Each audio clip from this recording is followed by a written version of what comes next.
எனது ஆருயிர் சகோதரர் செந்தமிழன் சீமான் அவர்களே, என்னோடு இதிலே பங்கேற்றிருக்கக்கூடிய மறுமலர்ச்சி திராவிட முன்னேற்ற கழகத்தின் துணை பொதுச் செயலாளர், மாவட்ட செயலாளர்களே, கழகத்தின் கண்மணிகளே, செய்தியாளர்களே, தொலைக்காட்சி ஊடக நண்பர்களே, வணக்கம்.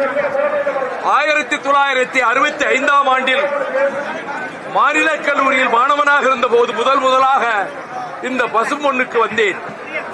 நான் சிறைச்சாலைகளுக்கு சென்ற ஆண்டுகளிலும் வெளிநாடுகளுக்கு சென்ற ஆண்டுகளிலும் நான் வர இயலாது.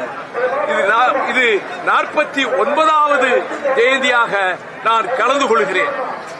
பசும்பொன் தேவர் திருமகனார் மீனாட்சி அம்மன் ஆலயத்துக்குள்ளே தலித் மக்கள் பிரவேசிப்பதற்கு வைத்தியநாத ஐயருக்கு பக்கத்துணையாக அறிக்கை விட்டு கலவரம் செய்ய யாராவது நினைத்தால் அடியேனும் நான் ஆலயத்துக்குள்ளே வருவேன், விளைவுகளுக்கு நீங்களே பொறுப்பு என்று ஒரு எச்சரிக்கை அறிக்கை விட்டார்.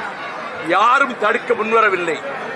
இந்த வட்டாரத்திலே இருக்கக்கூடிய தேவேந்திர குல மக்கள் பலருக்கு அவருடைய பூர்வீக நிலைகளிலே உழுது பயிரிட்டுக் கொள்ள அனுமதி கொடுத்தார்.